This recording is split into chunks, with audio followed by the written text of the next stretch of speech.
everyone. Hello दोस्तों, मैं हूं आपका दोस्त और होस्ट डॉक्टर नरेश बंसल।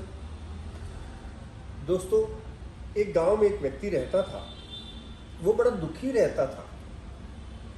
हर किसी के सामने अपनी परेशानी बताता, अपने दुख बताता, परंतु कोई उसका दुख, उसकी परेशानी सुनने को तैयार नहीं था। जब वो सुनाने लगता तो उठ करके लोग चले जाते। कुछ दिनों बाद उस गांव में एक महात्मा आया और उसने सुना कि वो लोगों की परेशानियों को, दुखों को दूर कर देता है।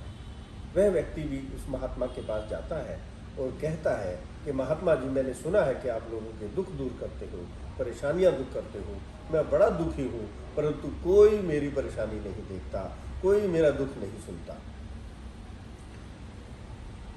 वो महात्मा उसको कहता है कि मैं आपकी परेशानी कल सुनूंगा, तब तक आप आज मेरे ऊँटों की देखभाल करो, क्योंकि जो मेरे ऊँटों की देखभाल करता है वह व्यक्ति आज बीमार है।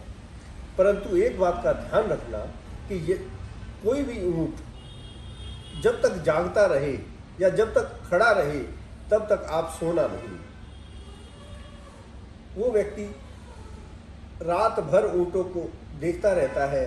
यदि एक बैठता है तो दूसरा खड़ा हो जाता है, दूसरा बैठता है तो तीसरा खड़ा हो जाता है।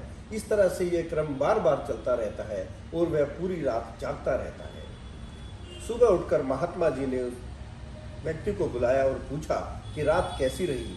उसने कहा कि महात्मा जी, मैं बिल्कुल भी नहीं सो पाया हूँ, और कभी एक ऊँट को सो बैठता है तो दूसरा उठ जाता है, दूसरा बैठता है तो तीसरा उठ जाता है। ये क्रम पूरी रात चलता रहा और मैं पूरी रात नहीं सो पाया।